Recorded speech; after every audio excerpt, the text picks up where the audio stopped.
और भी अच्छी बात, अगर संजय को दृष्टि मिल जाएगी ये तुम्हें समझाएगा तो इससे भी अच्छी बात है। क्यों? कहते हैं कि महाराज संजय जब आपको उपदेश करेगा, संजय ज्ञानी पुरुष है, उपदेश ज्ञानी से लिया जाता है तो वो आपको और अच्छे से समझेगा। जैसे एक उदाहरण स्वरूप, हम मान लीजिए कोई संत हमारे यहाँ पधारे, तो उन्होंने कहा कि भैया हम तो जो है भागवत जी की कथा करेंगे। अब भागवत जो आप स्वयं पढ़ेंगे या फिर जो उन संत के मुख से सुनेंगे उसमें बहुत भेद होगा, क्योंकि उन संत ने उस भागवत को जिया, तो हमने केवल पढ़ा है। तो इस कारण से संतों की बात को समझना चाहिए। जैसे अभी हम टीका पढ़ रहे हैं तो हम प्रियादास जी की हुई टीका पढ़ रहे हैं ताकि हमें और विशेष भाव समझ आए। तो इस प्रकार से तो संजय ने फिर सारी भगवत गीता सुनाई। तो वहां पर एक प्रश्न हुआ कि संजय और धृतराष्ट्र को वो दिव्य दृष्टि किसने दी जिसमें उन्होंने भगवान का दर्शन किया? क्योंकि संजय ने तो पूरी गीता सुनाई, उसमें उन्होंने विराट स्वरूप का वर्णन भी किया है। भगवान बता रहे हैं कि देखो मैं सारे संसार को खा जाता हूँ गिरी बन के, सारा संसार मुझसे ही उत्पन्न होता है, जितने भी राक्षस है, जितने भी जो है मनुष्य आदि हैं, सब मेरे दांतों के भीतर जा रहे हैं, सबको चबा रहा हूँ। इस प्रकार मेरी भुजाएं जो है पूरे ब्रह्मांड में फैली हुई है। इस प्रकार भगवान ने बहुत वर्णन किया। तो उनको भी दिव्य दृष्टि श्री वेदव्यास जी ने जो दी थी, उस दिव्य दृष्टि में भगवान के दर्शन का भी एक भाव था। तो वहां भगवान ने अर्जुन को दिव्य दृष्टि दी है, तब उनको विराट स्वरूप का दर्शन हुआ। हालांकि उसके बाद अर्जुन ने कहा कि प्रभु आपका ये जो द्विविध स्वरूप है यही वास्तव में मधुर है, विराट स्वरूप तो बड़ा भयानक है। तो खैर इस प्रकार ये समझना है कि दिव्य दृष्टि से ही भगवान का दर्शन किया जा सकता है। एक बार प्रेम से बोलिए भगवान की है। जो तेज है संतों का वो महाराज बड़ा अद्भुत होता है। वो बात अलग है कि अपनी कृपा करके वे उसको छुपा लेते हैं। जैसे हमारे दादा गुरुदेव श्री पहाड़ी बाबा का चरित्र मैंने आपको सुनाया था। तो पहाड़ी बाबा महाराज ऐसे अद्भुत संत थे कि जब कभी बारिश होती थी तो वो बारिश में नीम के पेड़ के नीचे बैठते थे। महाराज जी ठंड हो, सर्दी हो, गर्मी हो, बारिश हो, आंधी आए, तूफान आए, वो नीम के पेड़ के नीचे ही बैठते थे और एक ही लंगोटी और एक ही अचला, दूसरा कोई वस्त्र पहना ही नहीं कभी। ना उनको ठंड लगती थी ना गर्मी लगती थी, आराम से बैठे रहते और भजन करते रहते। तो महाराज जब भी बारिश होती बड़े खुश हो जाते कि अरे वाह बड़ी कृपा है राम जी की, राम जी स्नान करवा रहे हैं, राम जी स्नान करवा रहे हैं। इस प्रकार 2-3 बार एक ही बात को बोलते। तो क्या करते थे कि एक कुछ जो पात्र उठा के अपने सिर पे रख लेते ताकि सिर पे ज्यादा पानी ना पड़े और पूरे शरीर पे पानी पड़ता रहे। तो प्रेम से नहाते बारिश में, और जब स्नान करके बारिश जब रुक जाती तब महाराज जी की कांति ऐसी हो जाती, ऐसा तेज उनके शरीर से प्रकट होता, क्या कहा जाए। खैर एक बार प्रेम से बोलिए श्री पहाड़ी बाबा जी महाराज की।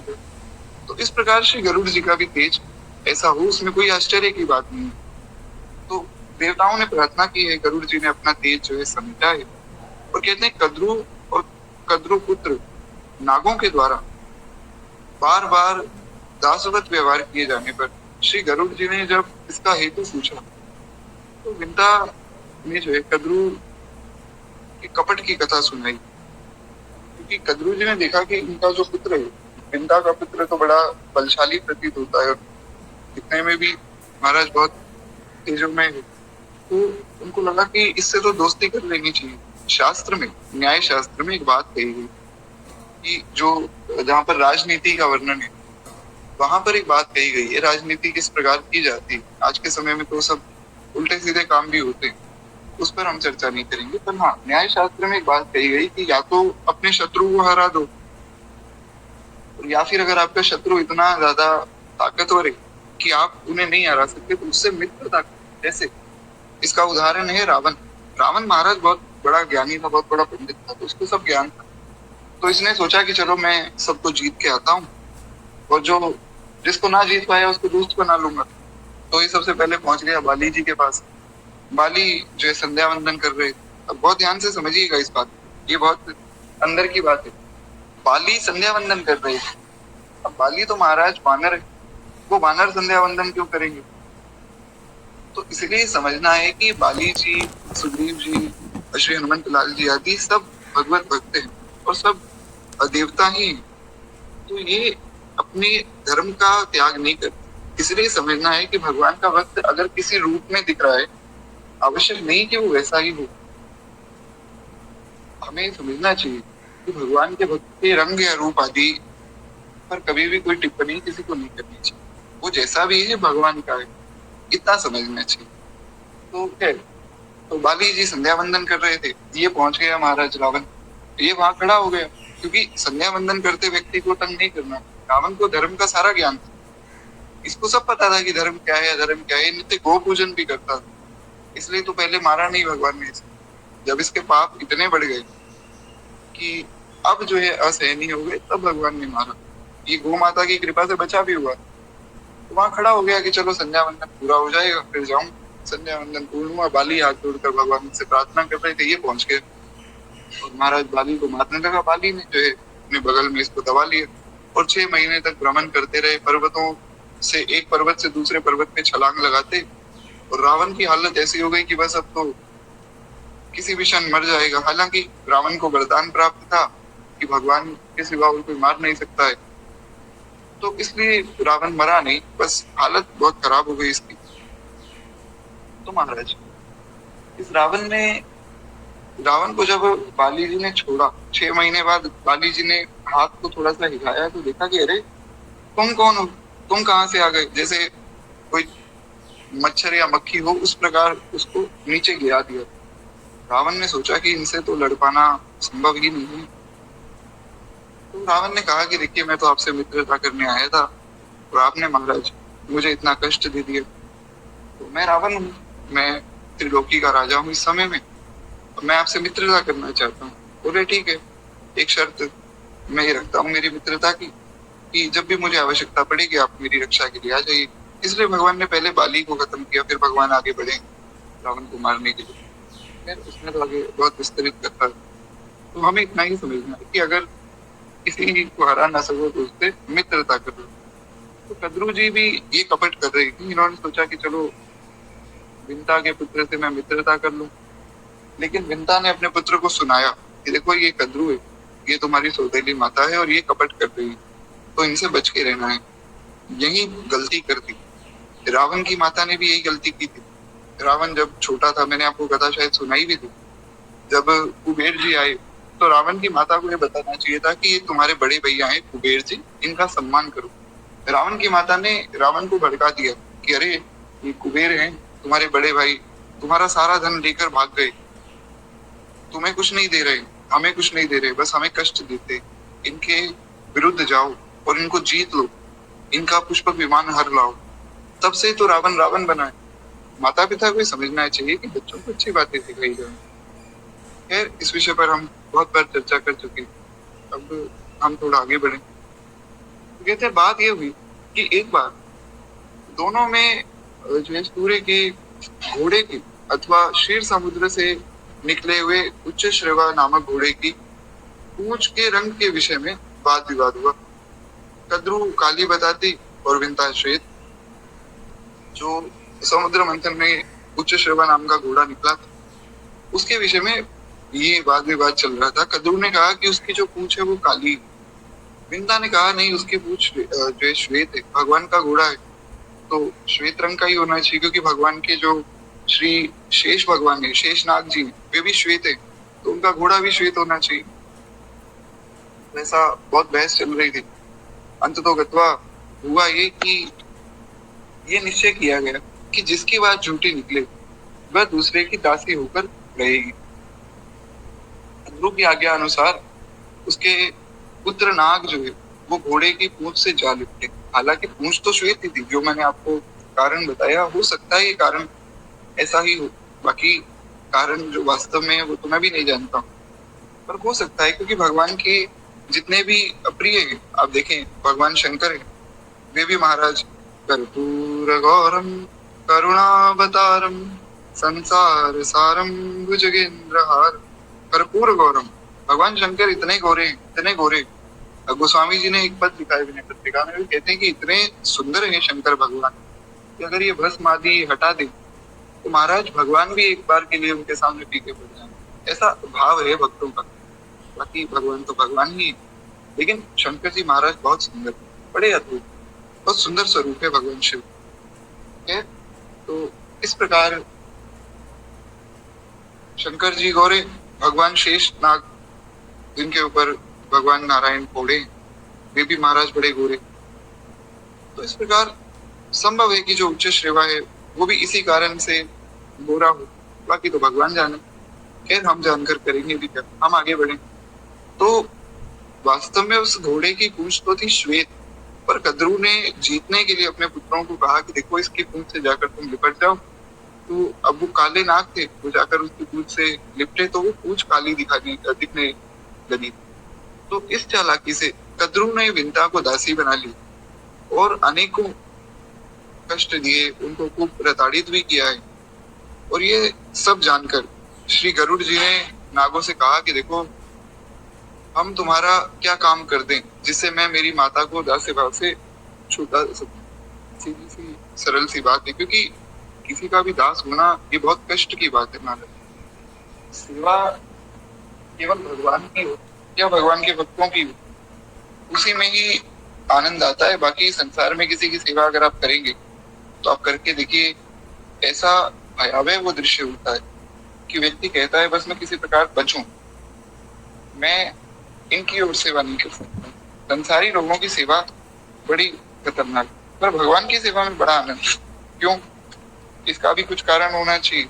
तो इसका कारण एक ही है, जैसा कि मैंने कल की कथा में भी आपको बताया था कि केवल एकमात्र भगवान ही ऐसे हैं जो आपको सबसे अभय कर देते और अपने आप से भी अभय कर देते। भगवान स्वयं से भी अभय कर देते, और ये कृपा केवल भगवान में ही है। देवताओं में भी इतनी कृपा नहीं जितनी भगवान में। इसीलिए भगवान की सेवा में आनंद है महाराज।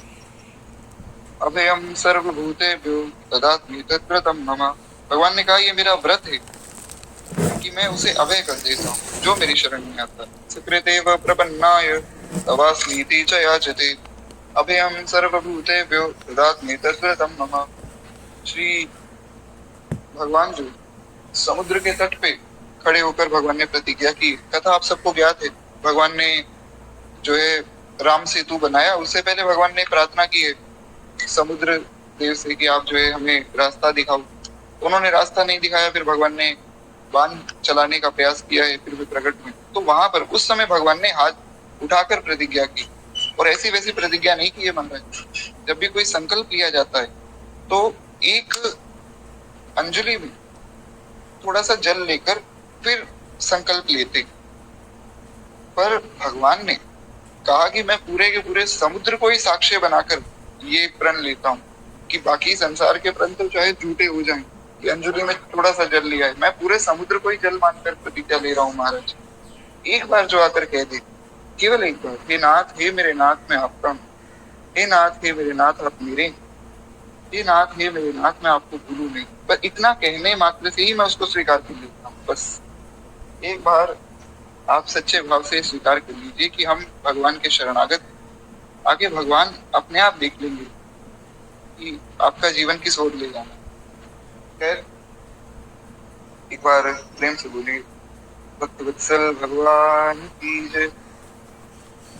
तो इस प्रकार बड़ा अद्भुत भाव है, यही भाव भक्तों ने भी महाराज गाया है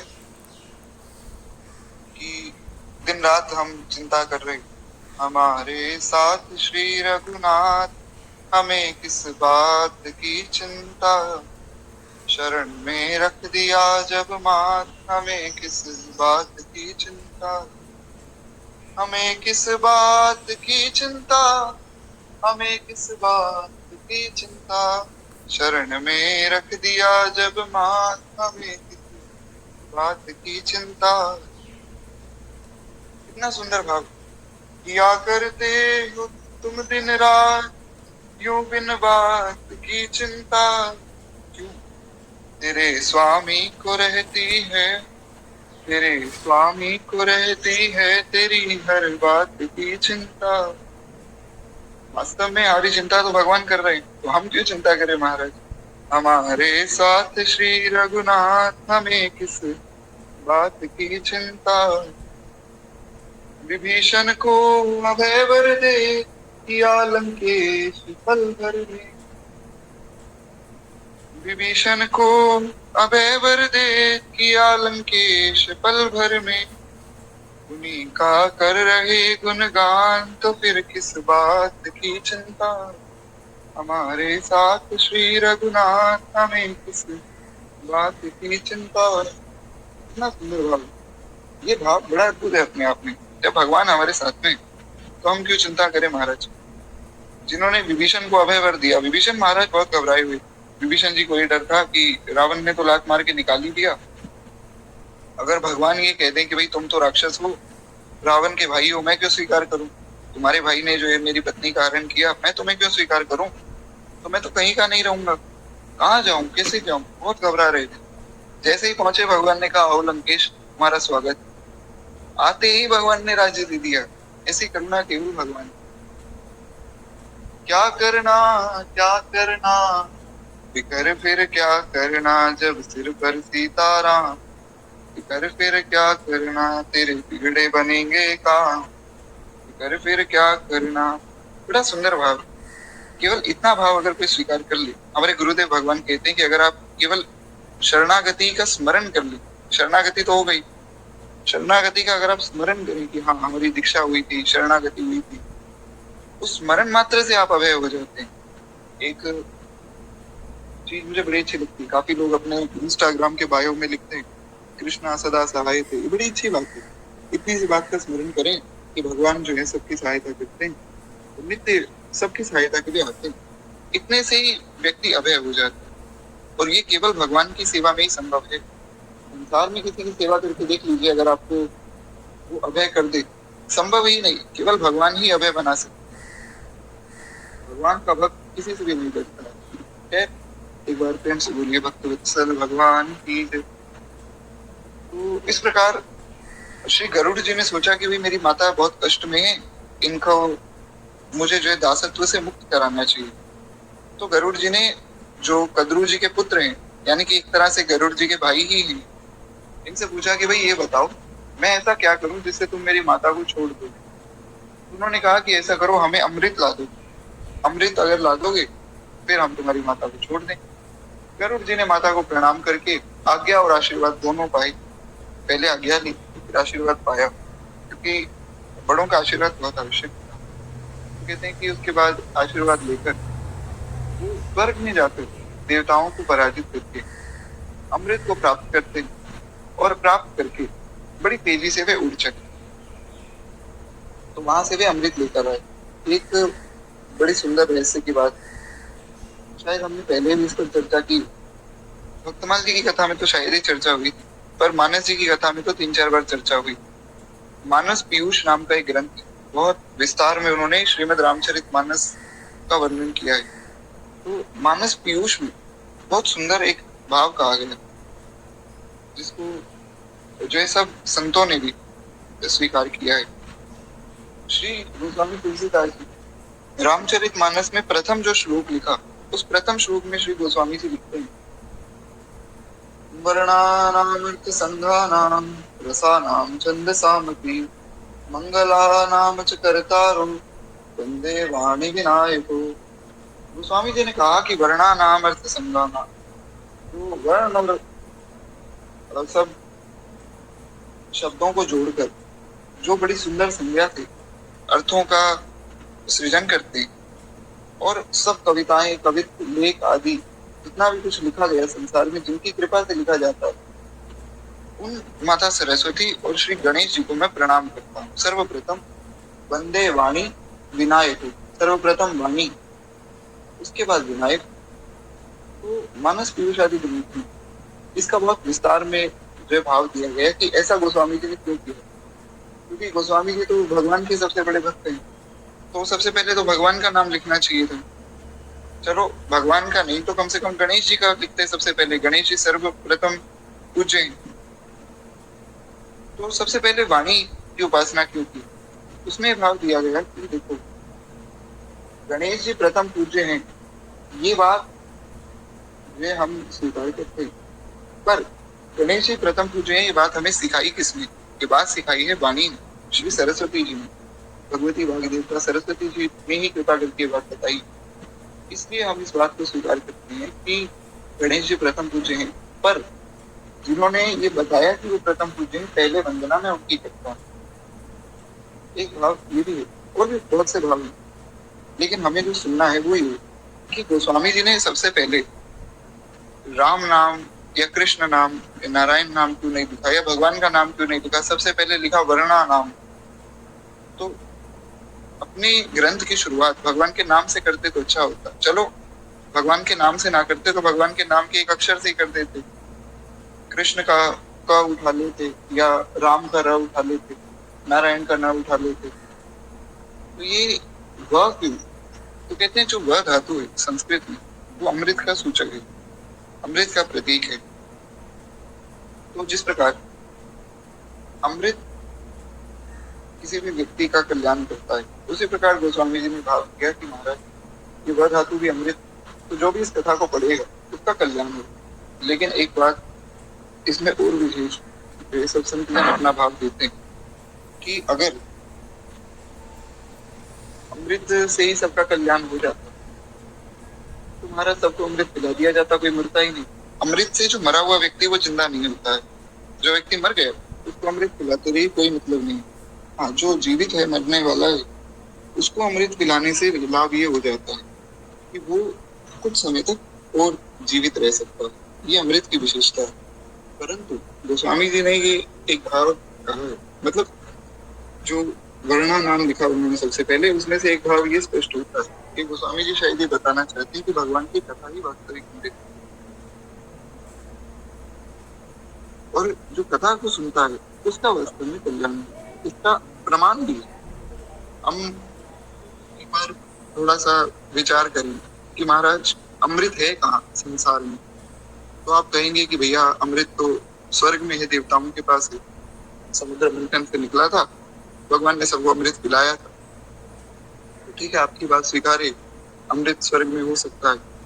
पर मैं ये पूछता हूँ आपसे, अगर मान लीजिए अमृत स्वर्ग में होता तो महाराज भगवान ने फिर गीता में ये क्यों कहा कि क्षीणे पुण्य मृत्यु लोकम विशंति? भगवान ने अर्जुन को समझाया कि अर्जुन, ये जो स्वर्ग आती लोग हैं इनको पाकर मूर्ख लोग खुश होते हैं। ये मैं नहीं कह रहा हूँ, ये भगवान ने कहा।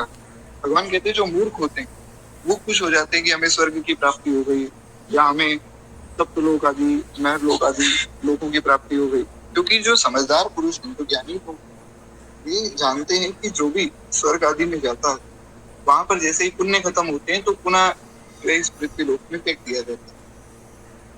क्षीणे पुण्य मृत्यु लोकम विशंति, पुण्य क्षीण होते ही आपको यहाँ फेंक दिया जाता है, और ऐसे सम्मान के साथ नहीं भेजा जाता है। ये मैं नहीं कह रहा हूँ, शास्त्र वर्णन है। जैसे किसी के भी पुण्य खत्म हुए, मान लीजिए वो इंद्र की पदवी पे थे, तो पहले उनको इंद्र की पदवी से हटाया, फिर धक्का मार देते हैं कि जाओ अब पुनः संसार में जो जन्म मरण के चक्कर में पड़े रहो। तो ऐसा बहुत अपमान किया जाता है ताकि उस व्यक्ति को शर्म आए कि देखो इतना भोग विलास करके वापस जाना पड़ रहा है, तो मैं भगवान का भजन करूं जाके, अपने अपमान का बदला लूं। पर जीव तो महाराज जीव है, भगवान को फिर भूल जाता है। खैर, तो अमृत स्वर्ग में तो नहीं है, ये बात तो निश्चित होगी। हालांकि अमृत है, पर हमें जो भाव सुनना है उसके अनुरूप स्वर्ग में अमृत होता तो फिर देवता मरते क्यों? उसके बाद एक भाव आया कि अमृत तो महाराज चंद्रमा में। अब अगर चंद्रमा में अमृत होता तो आप खुद विचार कीजिए कि महाराज चंद्रमा में दाग क्यों होता? जब चंद्रमा के पास अमृत है तो चंद्रमा में दाग क्यों है? चंद्रमा तो बेदाग हो जाता। तो बोले कि अमृत फिर चंद्रमा में भी नहीं, तो बोले फिर अमृत नागों के पास होगा। अभी हम यही तो कथा सुन रहे हैं कि गरुड़ जी को नागों ने कहा अमृत ला कर दो, तो शायद नागों ने अमृत ले लिया हो। अब मैं ये प्रश्न करना चाहता हूँ कि अगर भैया नागों के पास अमृत है तो नाग फिर विषैले क्यों? जिसके पास अमृत है वो विष क्यों गिलेगा? हम सुनते ना नाग में जहर होता है, सांप काट ले तो जहर फैल जाता है। तो जब नाग के पास अमृत है तो वो फिर विष क्यों गिलेगा? इसीलिए ये समझना है कि अमृत केवल और केवल भगवान के नाम में और भगवान की कथा है। अरे अमृत है हरि नाम जगत में, इसे छोड़ विषय रस पीना क्या, हरि नाम नहीं तो जीना क्या। बड़ा सुंदर भाव। भक्त कहता है कि प्रभु आपका नाम ही नहीं होगा तो महाराज फिर हमारा कल्याण कैसे होगा? तो इसलिए अमृत है हरि नाम, और दूसरी बात अमृत है भगवान की कथा। अच्छा, इसका क्या प्रमाण है? आप लोगों का ये भी प्रश्न होगा कि महाराज प्रमाण दो। हालांकि आप सब तो भक्त वैष्णव हैं, आप तो प्रमाण नहीं मांगते, सब बातों को सहज ही स्वीकार कर लेते, लेकिन फिर भी इसका भी प्रमाण है जो मैं दे देता हूँ। गोपी गीत हम सुनते हैं, गोपी गीत हमने हमारी कथा में भी काफी बार सुना है। गोपी गीत में एक बड़ी सुंदर बात गोपियों ने कही, तव कथामृतम तप्त जीवनम कवि विदितम कल्मषापहम श्रवणमंगलम श्रीमदाततं भुवि गृह्णन्ति ते भूरिदा जना। गोपियां कहती तव कथामृतम, कि नाथ आपकी जो कथा रूपी अमृत है वो हमें बड़ी प्रिय है। तप्त जीवनम, हमारा जीवन है आप। तो ये समझना है अमृत केवल भगवान का नाम है। तो अगर कहीं भी आप अमृत का वर्णन पढ़े, समझ जाइए कि हमारे लिए जो अमृत होगा, देवताओं के पास भी अमृत होगा, हमारे चंद्रमा के पास भी होगा और नागों के पास भी होगा, पर हमारे लिए तो अमृत केवल भगवान की कथा नहीं। ये एक वैष्णव को स्वीकार करना है। बड़े अद्भुत भाव है। श्री मानस पीयूष नामक ग्रंथ है, अगर आपने इसमें पढ़ना चाहे तो पढ़ सकता है। बड़ा अद्भुत, उन्होंने बहुत विस्तार में मानस जी की व्याख्या की है, एक एक कांड को बहुत सुंदर ढंग में वर्णित किया है। हालांकि मैंने तो अभी तक पढ़ा नहीं, कभी अवसर मिलेगा तो मैं पढ़ना अवश्य चाहता हूँ। बहुत सुंदर सुंदर भाव। यार एक बार प्रेम से बोलिए भक्त वत्सल भगवान की जय। तो कहते हैं इस प्रकार श्री गरुड़ जी को नागों ने कहा कि भैया अमृत लाकर दो, फिर हम तुम्हारी माता को छोड़ें। तो इस स्वर्ग में पहुंच गए, देवताओं से इन्होंने लड़ाई की, अमृत वहां से लेकर उड़ चले। अमृत अपने अधिकार में होने पर भी श्री गरुड़ जी ने स्वयं उसको नहीं पिया है। क्यों? जब अमृत था तो महाराज पी लेते, क्योंकि भगवान का भक्त जानता है कि संसार में मैं अमृत पीकर अगर जीवित रहा भी तो क्या लाभ होगा। पीना है तो भगवान की कथा रूपी अमृत को पीऊंगा।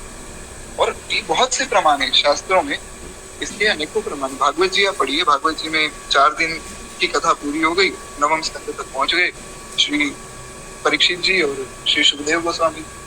तो श्री सुखदेव गोस्वामी जी ने प्रश्न किया है, अब वो श्लोक तो मुझे याद नहीं है, लेकिन हाँ आपको अगर पढ़ना है तो आप पढ़ सकते हैं। 9वें या 10वें स्कंद में इसका वर्णन है। तो श्री सुखदेव जी ने कहा कि भैया परीक्षित, 4 दिन हो गए, 4 रात बीत गई, तो तुमने एक बूंद जल भी नहीं पिया।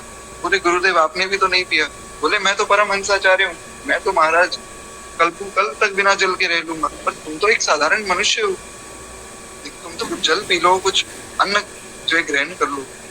परीक्षित जी ने हाथ जोड़कर बड़े प्रेम से बड़ी अद्भुत बात कही है। परीक्षित जी कहते प्रभु आपको सच्ची बात बता रहा हूँ, जब से आप ये कथा रूपी अमृत सुना रहे, मन ही नहीं करता कुछ पीने। आप कह रहे हैं जल, मैं कहता हूँ कि मेरा हवा भी मेरे अंदर ना जाए, मेरा तो बस ये मन करता है कि मैं कथा सुनता रहूं, कुछ भी आस पास से मैं कुछ देखूं ही नहीं, मुझे कुछ दिखाई ना दे, केवल आपकी कथा में सुनता रहूं कानों से, और भगवान की लीला का मैं दर्शन करता रहूं। ऐसा अद्भुत भाव है श्री परीक्षित जी का कथा करते। इसलिए जब भागवत जी की कथा पूर्ण हुई तो श्री सुखदेव गोस्वामी जी ने कहा कि अब तुम जो है निर्भय हो जाओ, क्योंकि भगवान अब तुम्हारी रक्षा करेंगे, तो एकदम निश्चिंत रहो, अब तुम्हारा कुछ भी कोई नहीं बिगाड़ सकता है। परीक्षित जी बोले प्रभु अगर कोई बिगाड़ भी दे तो भी कोई दिक्कत नहीं, अब मैं भगवान की शरण में हूँ, मैंने कथा सुन ली है, मुझे कोई डर है ही नहीं, मेरे मन से भाव ही निकल गया कि मृत्यु हो जाए। इसीलिए श्री गुरु नानक देव जी ने बड़ी प्यारी बात कही, चौगिर्द हमारे राम का दुख लगे ना भाई, तत्वाव न लगई और ब्रह्म शरणा। श्री गुरु नानक देव जी कहते हैं कि हमें तो गर्म हवा भी नहीं लगती, मृत्यु आदि तो बहुत दूर की बात है, गर्म हवा भी स्पर्श नहीं करती। क्यों? चौगिर्द हमारे राम का, भगवान हमारे रक्षक हैं। तत्वाव न लगई पर ब्रह्म शरणाई, पर ब्रह्म के शरणागत है महाराज, इसे कोई साधारण बात। ये अनुभव एक वैष्णव को करते रहना चाहिए। हमारे जीवन में दुखी से ही तो आता है। कई लोग महाराज दीक्षा भी ले ली, मंत्र आदि भी जप रहे हैं, फिर भी परेशान हैं। तो वो क्यों? क्योंकि वो अनुभव ही नहीं कर पा रहे। ऐसे समर्थ सदगुरु के हम शिष्य हैं, फिर भी हम परेशान हैं, तो फिर कैसे बात बनेगी? ऐसे अनंत अनंत कोटि ब्रह्मांड के स्वामी, जिनकी एक अगर आंख हल्की सी जो तिरछी हो जाए तो काल थर थर कांपने लग जाता है, उन भगवान के शरणागत होकर हम डर रहे हैं, कैसी बात है? विभीषण जी आए हैं शरण, विभीषण जी को अभय कर दिया। सुग्रीव जी आए, सुग्रीव को अभय कर दिया। कितने कितने भक्त हैं, शबरी जी को अभय कर दिया है भगवान। उसके बाद कृष्ण अवतार में हम देखें, उपजा आई। उपजा बेचारी बड़ी परेशान, बड़ी व्यथित कि इस कंस जैसे पापी के लिए चंदन घिसना पड़ता है। कभी भगवान के लिए चंदन घिसते तो कितना आनंद हो। केवल सोचा है, भगवान की सेवा नहीं की, केवल ये मन में भाव आया कि काश मैं भगवान के लिए चंदन घिसती। इतने में तो भगवान आ गए कि अरे सुंदरी कहाँ जा रही हो? उपजा हैरान कि मुझे कोई सुंदरी कह रहा है, मुझे तो सारे संसार में आज तक जो है अपावन, कुटिल, असुंदर क्या क्या नहीं कहा और ठुकराया है, मेरा तिरस्कार किया। भगवान ने महाराज अभय कर दिया, द्रौपदी जी को अभय कर दिया, गज को अभय किया है भगवान। कितने कितने सब भक्त हैं, भगवान ने सबको अभय किया। ऐसा भाव मन में हमें रखना चाहिए कि जब हम भगवान के हैं तो फिर हमें डर किस बात? और अगर हमें डर है तो फिर भगवान की शरण कैसे ली हमने? तो महाराज बात ठीक नहीं। खैर, शरणागति तो बड़ी ऊंची बात, बड़ा सुंदर रहस्य है शरणागति। धीरे धीरे जैसे जैसे समझ आएगी, आनंद जीवन में बढ़ता जाए। इसी शब्द में ये कहे कि जैसे हमारे यहाँ पद होते हैं ना, जैसे गुरु ग्रंथ साहिब आदि जो ग्रंथ है सिख परंपरा के, उनमें शब्द कहा जाता है। तो इसी शब्द में एक आगे भी बात जो है श्री गुरु नानक देव जी कहते हैं, बड़ी सुंदर बात कहते हैं। सदगुरु पूरा भेटिया जिन बनत बनाई, राम नाम आखर दिया एक बलाई। बड़ा सुंदर भाव है। कहते हैं कि पूर्ण सदगुरु प्राप्त हुए, साक्षात भगवत स्वरूप सदगुरु देव मिले। सदगुरु पूरा भेटिया, आधे अधूरे नहीं महाराज, पूरे सदगुरु देव मिल गए। पूरे मतलब समर्थ सदगुरु मिल गए।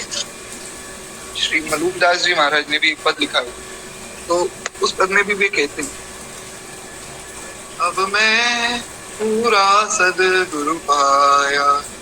ये बड़े रहस्य की बात है। जब किसी पर अपार कृपा हो जाती है ना गुरुदेव की, तब उसे ये बात समझ आती है। संतों की बातें ऐसे आसानी से समझ नहीं आती कि पूरा सदगुरु क्या होता है। ये उस समय समझ आता है जब हम सदगुरु देव की करुणा का अनुभव करते हैं। बहुत कृपा जब किसी पर होती है तब समझ आता है पूरा सदगुरु का। खैर, गुरु नानक देव जी कहते हैं, सदगुरु पूरा भेटिया जिन बनत बनाई। उन्होंने हमारी बिगड़ी को बनाया और श्री राम नाम आखर दिया एक विगलाई। राम नाम रूपी मंत्र देकर हमारा कल्याण किया है। इसलिए हम किससे डरें? तो क्यों डरे महाराज? हम भगवान शरणागत हैं, हम भगवान के, हमें किस बात का डर? अंगद जी पहुंच गए रावण की सभा में। रावण को कहा कि अरे रावण, अगर हिम्मत हो तेरी सभा में या तुझ में किसी में भी हिम्मत हो तो महाराज मेरा पाँव को हिला के दिखा दे। भगवान ने थोड़ी कहा था कि जाकर पाँव वहां रख देना, पर भगवान के बल से अंगद जी ने ये कहा है।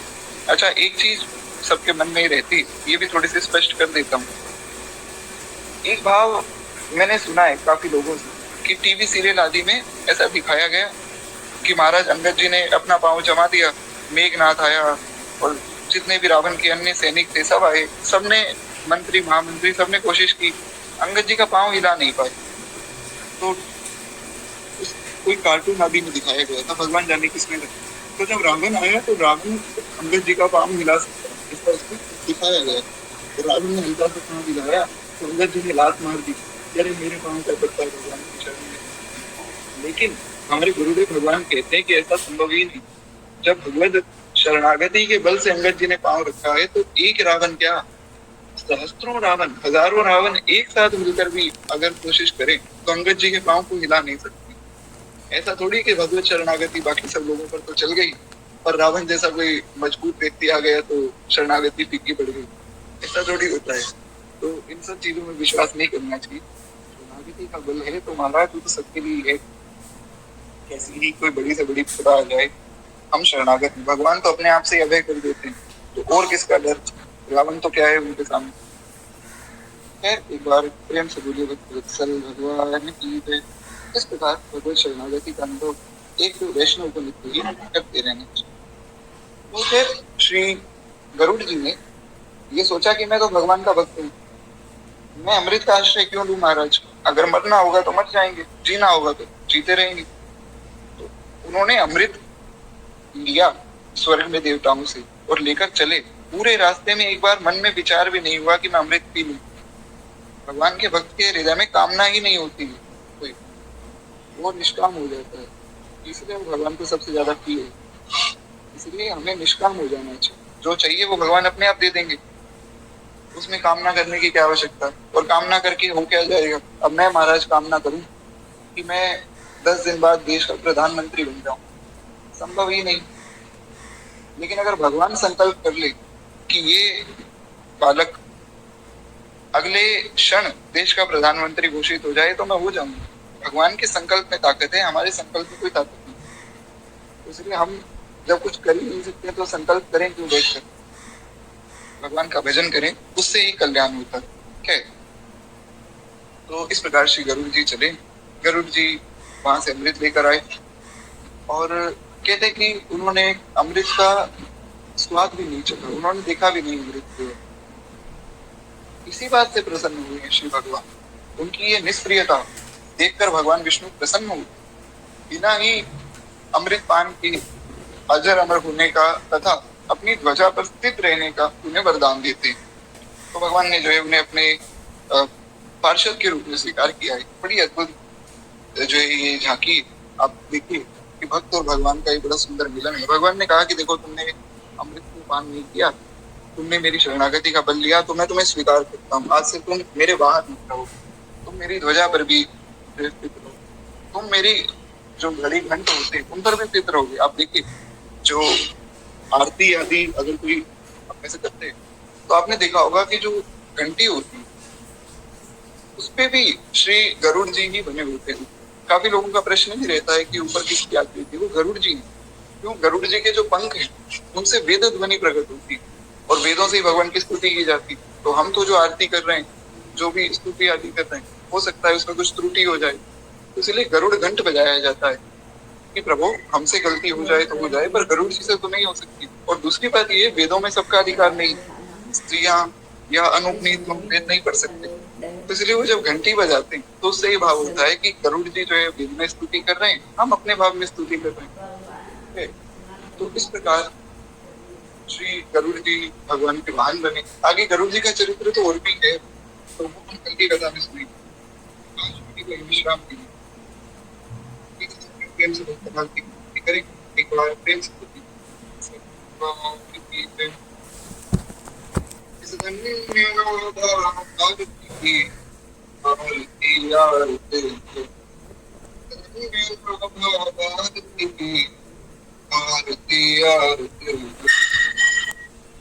भक्त भगवत की कथा सब विश्व का नर करे। इस धन्य नाम आरती की आरती आरती। नर जाति जब माया विवश अज्ञान तम में पग गई, जन भारती आभात भी जग जग गई जग मत गई। अज्ञान माया मोह तम की कादिमा कलई धुली, सत प्रेम समता सत्य सुख शुचि कंज कलिकान। कल कल सकल प्रभात हो गए, तब सब पथित सुंदर सुखद हरि भक्ति पथ को भावे। इस भक्त माला के सकल हरि भक्त जन राया करो, सच्ची अहिंसा भक्ति में विज्ञान दे माया। इस धन्य नाभा भारती की आरती आरती। भक्तवत्सल भगवान की जय, बाल कृष्ण लाल की जय, उमापति महादेव की जय। सतगुरुदेव भगवान की जय। गोस्वामी श्री नवादास जी महाराज की जय। श्रीमद गुरुकुमार भगवान सब की जय, सब की जय। आज भी आनंद की जय। जय जय श्री सीताराम, जय जय श्री राधे श्याम। नमः पार्वती पतये, हर हर महादेव। जी, तो किसी का कोई प्रश्न हो तो आप इंस्टाग्राम या व्हाट्सएप पे भेज सकते हैं। अभी के लिए आप सबसे आज्ञा चाहूंगा। श्री सीताराम, श्री राधे श्याम।